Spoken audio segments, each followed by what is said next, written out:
El mensaje del día de hoy está basado en el Salmo capítulo 37, lo hemos titulado "No te impacientes a causa de los malignos", ¿sí? Y este salmo es un salmo hermoso que nos transmite un mensaje esperanzador, aunque quizás para algunos este mensaje pudiera parecer un poco largo, ¿no? 40 versículos sí es un salmo un poco largo y pudiera parecer que es un salmo repetitivo.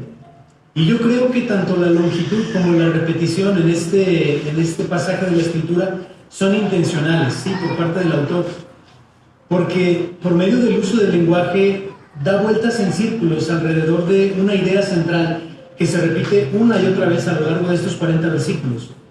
Mientras yo estudiaba este capítulo de Salmos, me pareció muy similar a la estructura que tiene un himno. ¿Por qué? Porque en un himno típicamente hay estrofas, ¿verdad? Y hay estrofas que cantamos, pero siempre hay un coro al que nosotros repetimos constantemente, al que nosotros volvemos a caer. Nosotros cantamos una estrofa y luego volvemos a caer al coro, y luego cantamos otra estrofa y luego volvemos a caer al coro.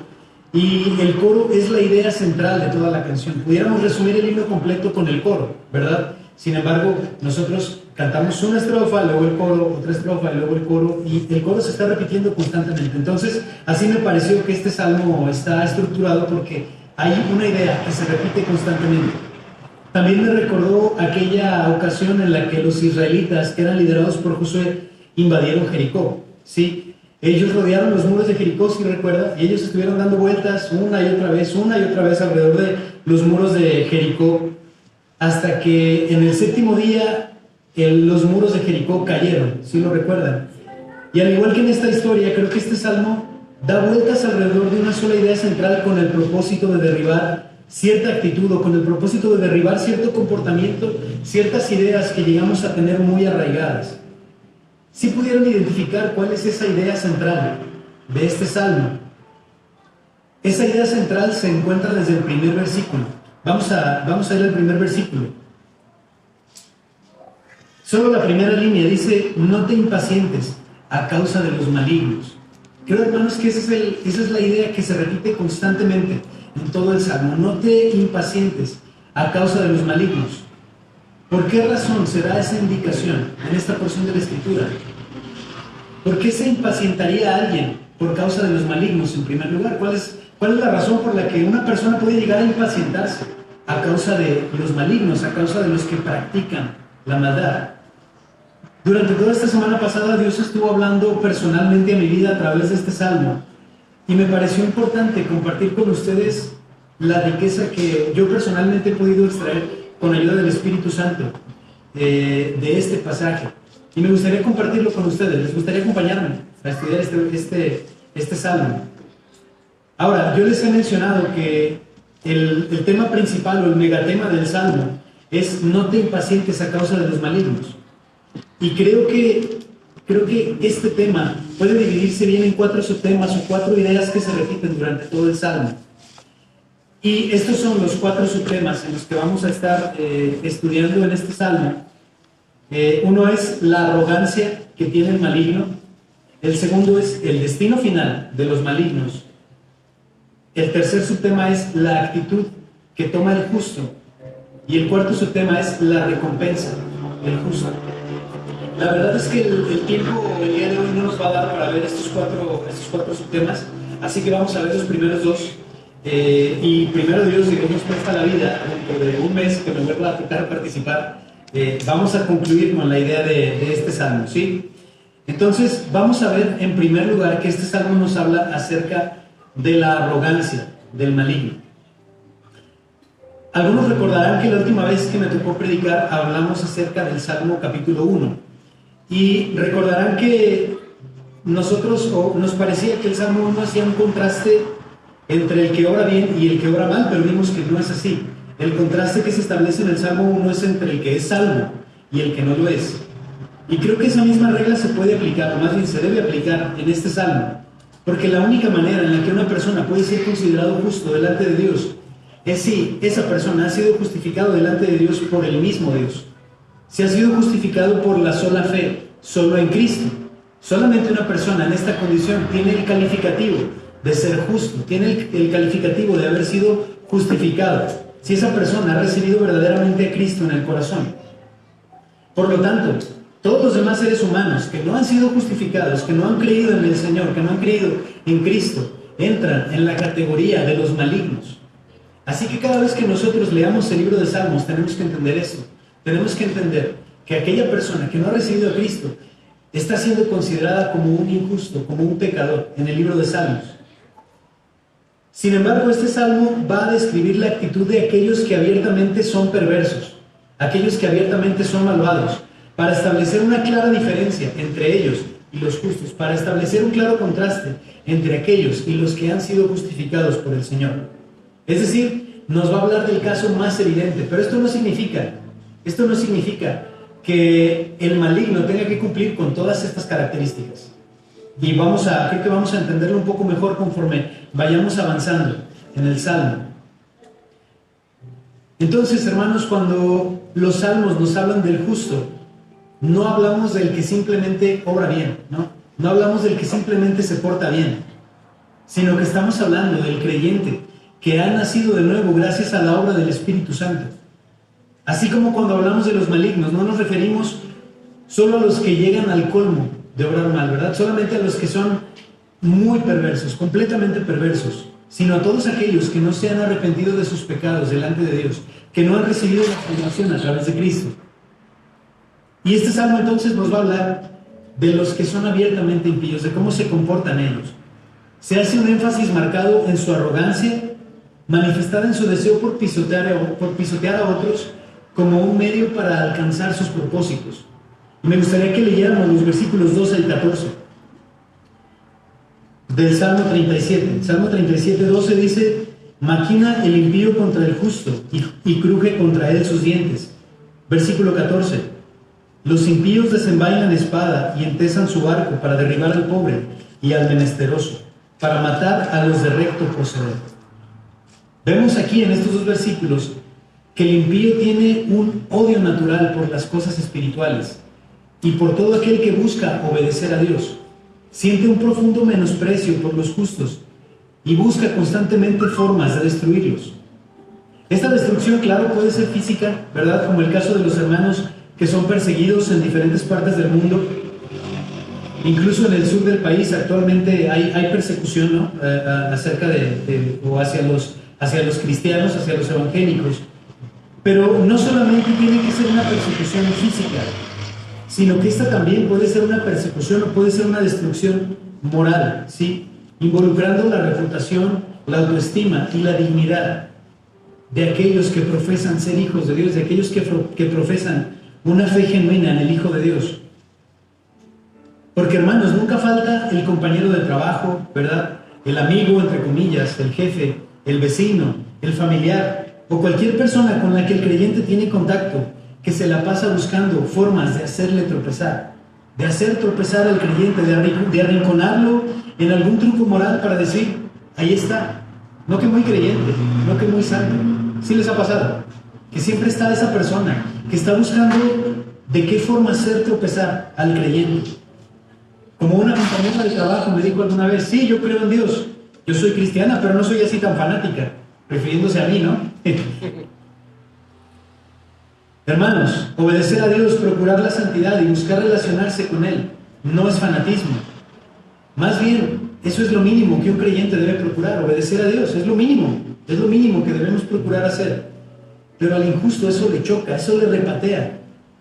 Ellos siempre van a tratar de hacer sentir inferiores a los hijos de Dios. Siempre van a tratar de demostrar que la filosofía del cristiano no sirve, que no funciona para ser exitoso. Ellos van a decir que seguir este camino es una tontería y que el que lo sigue no solo es un tonto, sino que se pierde de las mejores cosas de la vida. Que aquellos que buscan obedecer al Señor en realidad se están perdiendo de algo. Claro, si uno cree que lo único bueno a lo que se puede aspirar está en esta tierra, entonces tienen algo de razón, porque la vida cristiana no está diseñada para alcanzar el éxito en esta tierra. En ese sentido, tienen razón. La vida cristiana no está hecha para alcanzar el éxito terrenal. Pero si uno busca el éxito en las cosas celestiales, entonces lo que es realmente una tontería es no obedecer a Dios. Porque cualquier éxito, cualquier placer que se pueda obtener en esta tierra no se equilibra, ni siquiera es comparable con el sufrimiento que habrá después de esta vida en el infierno para los que no creen. Así que lo que es realmente una tontería, hermanos, más bien, es no obedecer a Dios. Pero los impíos no solamente odian a los justos, sino que tienen una mentalidad de abuso. Ellos siempre van a procurar tomar de otros lo que necesitan, lo que desean. Ellos harán uso de su astucia para conseguir aquello que anhelan. El versículo 14 dice: los impíos desenvainan espada y empiezan su arco para derribar al pobre y al menesteroso, para matar a los de recto proceder. Ellos buscan afectar, no a los que son igual que ellos buscan afectar al pobre y al menesteroso. La actitud del impío no es ser misericordioso con el menos favorecido, todo lo contrario. Ellos creen en la supervivencia del más fuerte y ellos van a hacer todo lo que tengan que hacer para alcanzar el éxito. Y si eres débil, ellos piensan: no voy a tener compasión de ti, sino que voy a destruirte porque tú eres el débil y yo soy el fuerte. A ellos no les importa pisotear a los demás como un medio para alcanzar lo que desean. Llámese riqueza, autoridad, poder, placeres, lo que ustedes quieran. Ellos no van a tener misericordia del más débil, al contrario. Para ellos los débiles son sus presas. Son aquellos a los que ellos tienen que pasarles encima para alcanzar lo que ellos desean. Estas personas típicamente son las que dominan y son las que tienen poder. Es triste, pero es cierto. Los ricos y poderosos, estoy hablando en general, desde luego, claro que hay excepciones, pero los ricos y poderosos en general son capaces de explotar a los más necesitados, con tal de hacer que sus productos sean más rentables, con tal de enriquecerse a sí mismos, con tal de obtener más ganancias. Son capaces de robar y de matar, son capaces de ser corruptos, son deshonestos y consideran a aquellos que buscan actuar moralmente como débiles y tontos. No estoy hablando de algo ajeno, no estoy hablando de algo que pasa en otros países. Sí, sabían que nuestro país está en los primeros lugares de corrupción en el mundo. Así que, hermanos, ellos no consideran los valores cristianos como verdaderos valores, sino como debilidades, y los consideran más bien como un estorbo para cumplir sus propósitos. La humildad, la misericordia, la empatía, la honestidad, para ellos son tonterías y características de los que son mentalmente débiles. Porque lo que es más importante para ellos es pisotear a otros, es hacer lo que sea, lo que tengan a la mano, lo que sea necesario hacer para alcanzar sus propósitos. Versículo 21. Dice la primera parte: el impío toma prestado y no paga. Ellos no tienen temor de Dios, ellos no temen defraudar a otros, precisamente porque no tienen temor de Dios. Si tienen oportunidad de engañar y robar para beneficiarse, lo van a hacer casi sin pensarlo. Por eso la gente cree que esa es la única forma de tener éxito en la vida, porque parece que les funciona. Como dice nuestro dicho popular: el que no es tranza, no avanza, ¿verdad? ¿Por qué? Porque ellos piensan que es necesario engañar, es necesario robar, es necesario ser corrupto para poder alcanzar la verdadera felicidad, para poder alcanzar un buen estatus en esta vida. ¿Cuál es el resultado de esto? Hermanos, me gustaría decir que fracasan, pero no es así. Tristemente, tienen éxito en lo que procuran, alcanzan sus objetivos, ellos se enriquecen, obtienen lo que quieren, ellos viven la vida que quieren vivir, alcanzan los placeres que quieren alcanzar. Aquí mismo lo dice el versículo 35. Vi yo al impío sumamente enaltecido y que se extendía como laurel verde. Su impiedad, su deshonestidad los van a llevar a alcanzar lo que desean, y se los adelanto para que no se sorprendan cuando vean qué ocurre. Ellos se van a salir con la suya. Ellos se salen con la suya. En este momento se están saliendo con la suya. Ellos van a alcanzar alturas con las que los justos solo pueden soñar. Ellos van a obtener muchas cosas y logros en su vida que muchas veces el justo desea, pero no puede obtener. Entonces, parecerá que tenían razón a final de cuentas, que solamente siendo injusto uno puede obtener lo que desea. ¿Qué piensan ustedes? Ellos van a darse cuenta que no se necesita tomar en cuenta realmente a Dios, ni ser tan fanático, como decía mi compañera de trabajo, para alcanzar el éxito. ¿Para qué tanta Biblia? Dicen ellos. ¿Para qué esforzarse tanto por ir a la iglesia? Mira lo que yo logré sin esas cosas. Y me siento bien con Dios, dicen ellos. Y esto, hermanos, va a hinchar todavía más su ego y alimentar el fuego de su arrogancia cuando ellos vean que tienen de hecho éxito en lo que se proponen. Hermano, amigo que nos escuchas aquí el día de hoy, o que días más tarde vas a escuchar esta predicación a través de los medios digitales, si tú piensas o has pensado de esta manera, yo les pido que presten mucha atención a la segunda parte de este sermón, porque eso es un gran engaño. Porque eso es un gran engaño. Pero entonces, hermanos, sí podemos ver por qué la idea principal de este salmo es: no te impacientes a causa de los malignos. Realmente un creyente puede llegar a impacientarse al ver el éxito de los demás. Pero este supuesto éxito de los injustos no es más que una falacia temporal. Ellos obtienen lo que desean, sí, pero ¿a qué costo?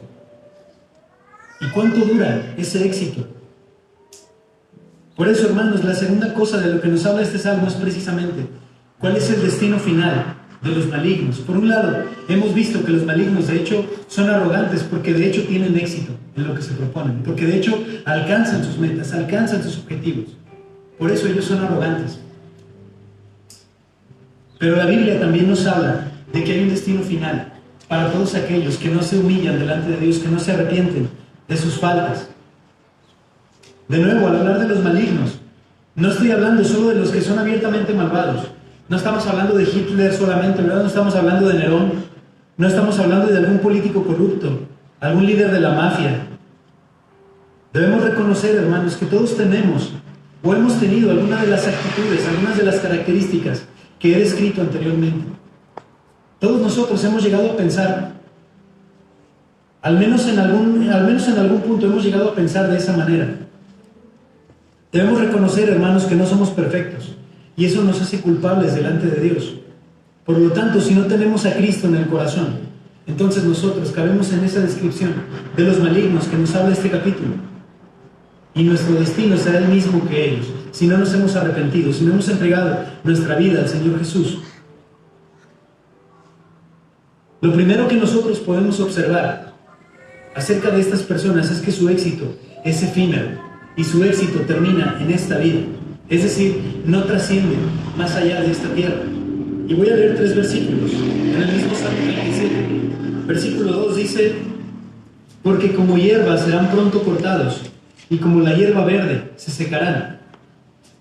También el versículo 10 nos dice: pues de aquí a poco no existirá el malo, observará su lugar y no estará allí. Y por último, versículo 36: pero él pasó, refiriéndose al maligno, pero él pasó y he aquí ya no estaba, lo busqué y no fue hallado. Hermanos, entonces vemos que ese éxito en realidad es pasajero y solamente dura lo que dura esta vida. Y quizá aquí algunos dirán: bueno, si el éxito me dura toda la vida, para mí eso es suficiente. Hay personas, y este hecho a mí me sorprende, de verdad me vuela la cabeza pensar eso, que hay personas que han amontonado, que han amasado tanta fortuna, que no es humanamente posible acabarse toda la riqueza que han amontonado durante toda su vida. Ellos podrían vivir con lujos y con placeres viajando toda su vida. Supongamos que su vida dura 70 años. Pueden hacer esto durante los 70 años de vida y aún así no acabarse su fortuna. Pueden imaginarse eso.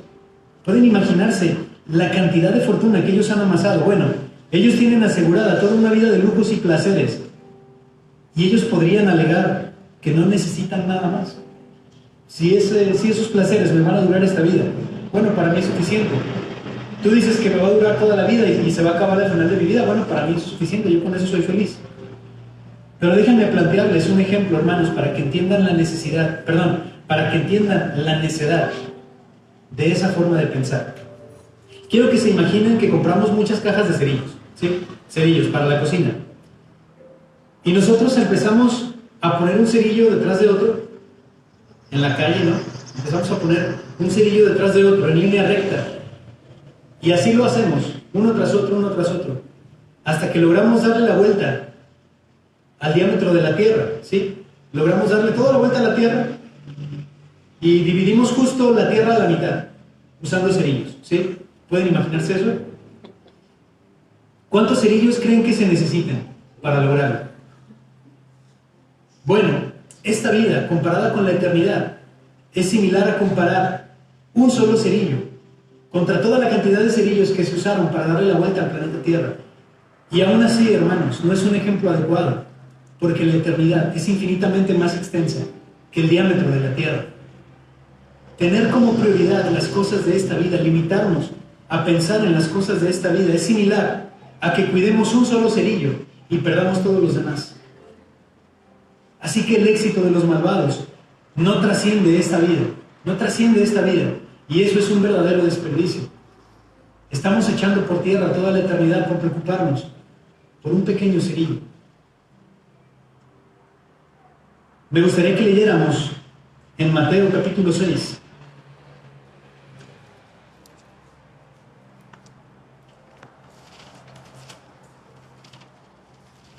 Versículos 19 al 21.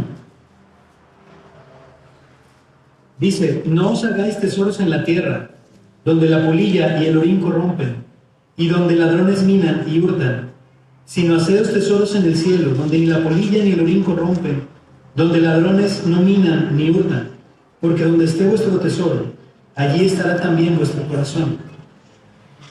Por esto que acabo de mencionar, el Señor Jesús nos enseña que es inútil hacer tesoros aquí en la tierra, porque todos esos tesoros finalmente serán destruidos. Todos esos tesoros son perecederos, no trascienden a la eternidad. Y hermanos, vamos a pasar mucho más tiempo en la eternidad que en esta tierra. Quizá la ironía más grande de los malvados es que el comportamiento que los lleva a tener éxito en lo terrenal es exactamente la causa de su caída total y final. Esto se ve claramente, volvamos nuevamente al capítulo 37 de Salmos, en los versículos 14 y 15. Ojo con lo que dice: los impíos desenvainan espada y entesan su arco para derribar al pobre y al menesteroso, para matar a los de recto proceder. Veíamos, ¿verdad?, que estas son las actividades que hacen los malignos. Buscan destruir a los justos. Versículo 15: su espada entrará en su mismo corazón y su arco será quebrado. Su misma espada entrará en su mismo corazón. Es decir, su astucia, sus engaños, su violencia, su iniquidad, todo lo que usaron para dañar a otros, finalmente será lo que los dañe a ellos mismos. Finalmente será la causa de su caída. La causa de su éxito en esta tierra también es la causa de su fracaso en la eternidad. El destino de los malignos, como ya lo hemos visto, es la destrucción, es la perdición eterna. No hay escapatoria. Todos vamos a comparecer delante de Dios, todos vamos a dar cuenta de lo que hicimos en esta vida.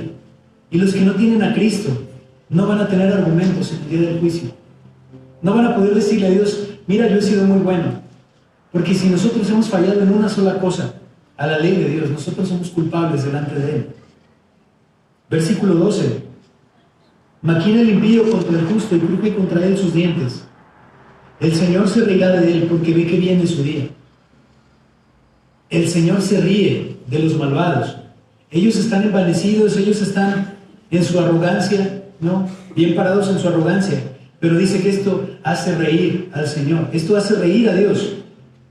Ellos pueden envanecerse con sus razonamientos tanto como quieran. Ellos pueden alegar que no existe un Dios, o que quizá hay un Dios pero yo no puedo relacionarme con Él, que quizá existe un Dios pero Él no tiene cuidado de nosotros, no le importa lo que hacemos nosotros. Ellos pueden tener todos estos pensamientos, pueden ser los más arrogantes, pueden empoderarse tanto como quieran, pero eso no va a cambiar su destino final. Aquellas cosas en las que ellos ponen empeño en realidad son inútiles, en realidad no tienen ningún valor para la eternidad. Ellos pueden poner todo su esfuerzo en el éxito terrenal, en el éxito personal, en desarrollarse a sí mismos, pero esto no tiene ningún efecto en la eternidad. Y la eternidad es en lo que nosotros deberíamos enfocarnos. Recuerden que enfocarse en esta vida es cuidar un solo cerillo y perder todos los demás. También el versículo 17 dice: porque los brazos de los impíos serán quebrados, mas el que sostiene a los justos es Jehová.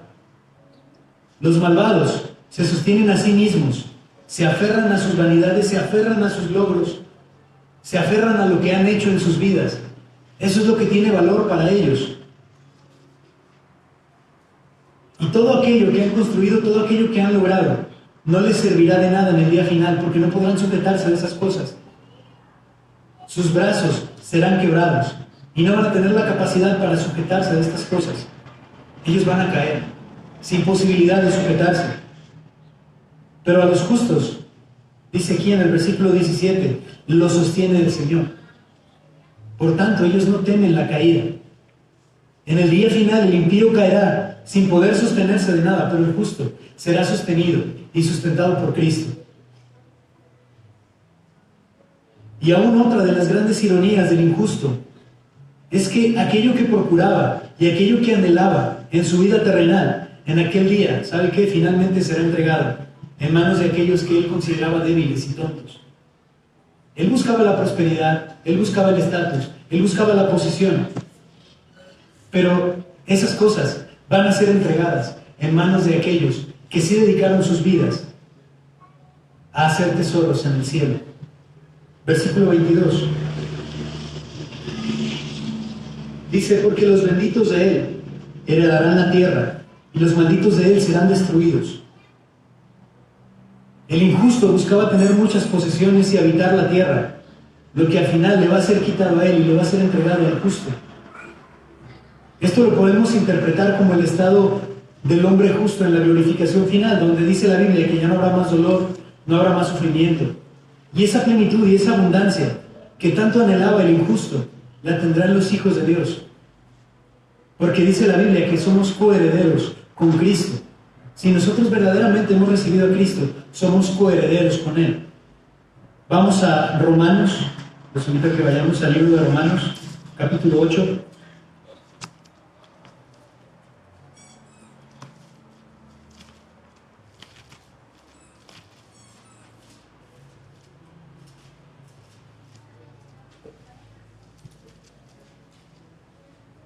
(16 a 18).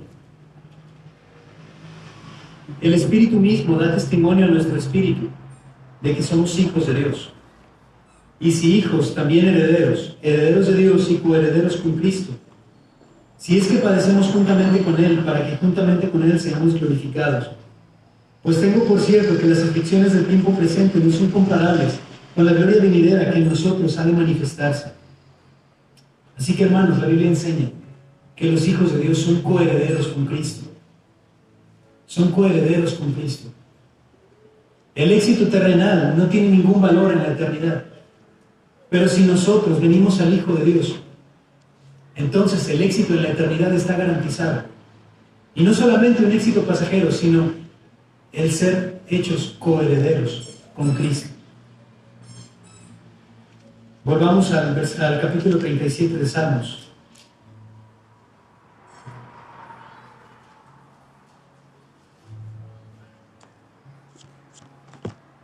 Vamos a leer un par de versículos más. Versículo 34.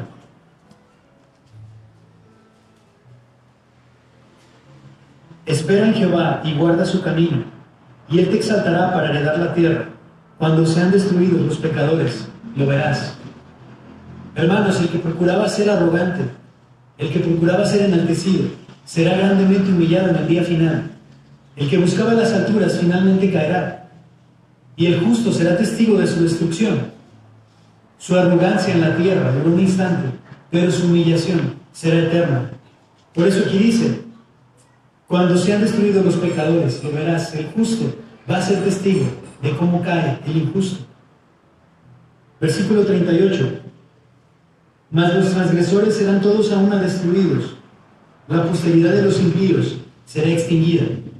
Aquella será una destrucción, hermanos, definitiva. Ya no habrá más maldad. La maldad ya no se pasará a ninguna otra generación, porque Dios va a destruirla por completo, va a cortarla de tajo. Así que, hermano y hermana que escuchas este mensaje el día de hoy, si tú has batallado con esto, si te has llegado a impacientar por ver el éxito que alcanzan los injustos, así como yo mismo he batallado con eso, hermanos, les soy sincero, el Señor dice en su palabra que no debemos impacientarnos. El versículo 7, miren lo que dice. Guarda silencio ante Jehová y espera en él. No te alteres con motivo del que prospera en su camino, por el hombre que hace maldades. El Señor nos dice que no debemos alterarnos, que no debemos impacientarnos, por todas las razones que les acabo de mencionar. Pero también dice que Dios conoce los días de los perfectos, versículo 18. Conoce Jehová los días de los perfectos, y la heredad de ellos será para siempre. No serán avergonzados en el mal tiempo, y en los días de hambre serán saciados. Dice que Jehová conoce los días de los perfectos. Y hemos dicho muchas veces que conocer en el sentido bíblico significa relacionarse íntima y profundamente con aquello que se conoce. Así que lo que está diciendo es que no debemos impacientarnos. Una, porque hay un destino final para los malignos, ¿verdad? Ellos pueden tener éxito en esta tierra, pero hay un destino final para ellos. Y segundo, porque es Dios mismo el que lleva de la mano, el que sostiene, el que conoce el camino de los justos. ¿Qué cosa en esta tierra podría ser mejor, hermanos, que tratar y ser tratado por el Rey de Reyes? Consideremos que la mano que sostiene el universo, que la mano que mantiene todas las cosas en movimiento y en funcionamiento en este universo, es la misma mano que sostiene al justo. Es la misma mano que está tomando la mano del justo y lo lleva en el camino eterno. Sinceramente, me parece que más bien son los injustos los que deberían envidiar a los creyentes,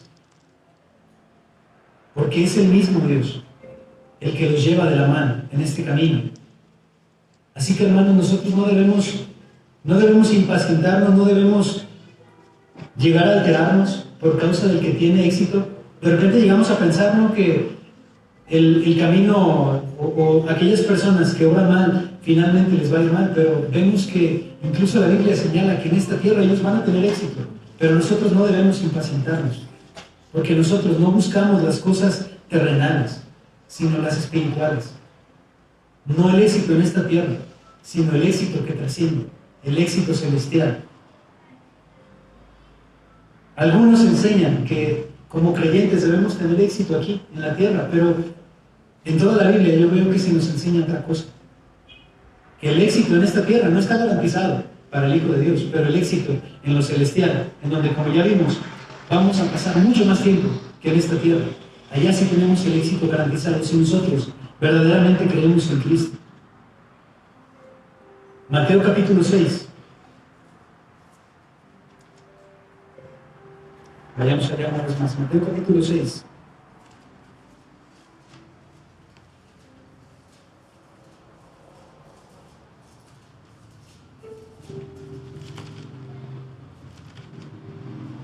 Versículos 31 al 34.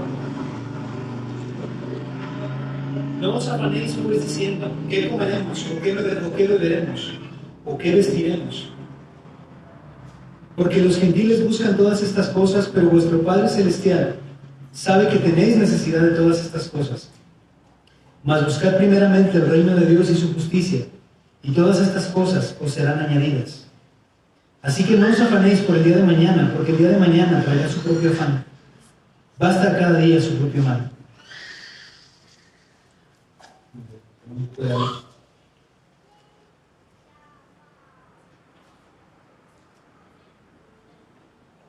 En este pasaje de Mateo 6, del 31 al 34, el Señor nos enseñó en cuanto a las cosas terrenales que no debemos preocuparnos. No debemos preocuparnos. Más bien debemos procurar ante todo el reino de Dios y su justicia. En eso tenemos que enfocarnos como creyentes. Por supuesto que hacer eso va a implicar sacrificar tiempo a lo mejor que pudiéramos pasar con la familia, ¿verdad? A lo mejor nos implica sacrificar tiempo que podríamos estar trabajando. Va a minar gran parte de nuestras fuerzas. Tal vez nos van a reclamar que estamos demasiado enfocados en las cosas espirituales. Y esto, hermano, nos va a hacer perder amistades, perder oportunidades, avanzar poco o nada en la vida secular. Pero la promesa de Dios es que Él se encargará de darnos todo lo que necesitamos, si nosotros tenemos en el centro a Dios. Si nosotros buscamos primeramente el reino de Dios y su justicia, entonces eso sí nos promete Dios, que todas estas cosas serán añadidas, que nosotros estaremos libres de preocupación. ¿Qué voy a comer mañana? ¿Qué voy a vestir? Si no tengo trabajo, estas preocupaciones no debemos cargarlas nosotros, porque entonces, aquí el Señor Jesús nos promete que Dios tiene cuidado de nosotros.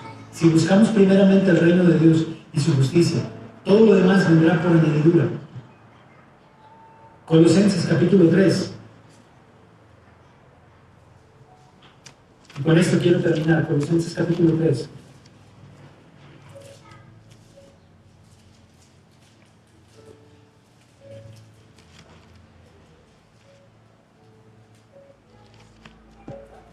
Versículos del 1 al 4. Dice: si pues habéis resucitado con Cristo, buscad las cosas de arriba, donde está Cristo sentado a la diestra de Dios. Poned la mira en las cosas de arriba, no en las de la tierra, porque habéis muerto, y vuestra vida está escondida con Cristo en Dios. Cuando Cristo, vuestra vida, se manifieste, entonces vosotros también seréis manifestados con Él en gloria. La misma idea que nos transmite el Señor Jesús en Mateo 6 es la idea que nos transmite el apóstol Pablo aquí en Colosenses capítulo 3. Nos enseña que debemos poner nuestra mirada no en las cosas de esta tierra, sino en las cosas de arriba, donde está Cristo sentado a la diestra de Dios, en las cosas celestiales, poniendo nuestra atención no en el éxito perecedero que se puede alcanzar en esta tierra, sino en el éxito imperecedero, en la gloria que ha de manifestarse en la eternidad, en la gloria que el Señor nos promete, si ponemos nuestra fe en Él. No te impacientes a causa de los malignos. El Señor nos llama a que pongamos nuestra mirada en las cosas espirituales, no en las cosas terrenales. Que nuestra principal preocupación sea el reino de los cielos, no esta tierra, no este gobierno, no este país, no esta vida, sino el reino de los cielos. Ahora, hermanos, quizás aquí entre nosotros, o quienes escuchan este mensaje a través de nuestra página de YouTube, no han tenido el privilegio de venir a Cristo. O quizás también algunos han recibido a Cristo, pero tienen algunas dudas acerca de su salvación, saben que se han distanciado de Dios, que no tienen una verdadera relación con Dios. Y yo quiero decirles que este es un buen momento para reflexionar. ¿En dónde están mis prioridades? ¿En qué cosas me estoy enfocando? ¿Tengo la mirada puesta en las cosas terrenales o en las cosas celestiales? ¿Tengo mi atención puesta en mi carrera profesional, en mi trabajo, en mi cuerpo, en mis relaciones sociales? ¿O tengo mi atención puesta en amar a Cristo cada vez más, en conocer a Dios cada día? Dice el Señor Jesús: en donde está tu tesoro, ahí está tu corazón.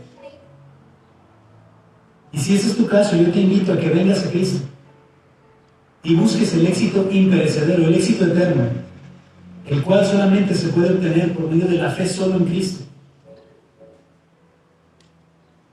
Ven a Dios mientras puede ser hallado. Ven a Cristo mientras puede ser hallado. No hay que posponer esa decisión, porque eso es algo muy peligroso. Porque nadie sabe si el día de mañana Dios nos va a permitir seguir aquí. No sabemos si el día de mañana vamos a seguir teniendo la misma oportunidad de acercarnos a Cristo. No sea que perdamos la oportunidad de ponernos a cuentas con Dios. Vamos a orar.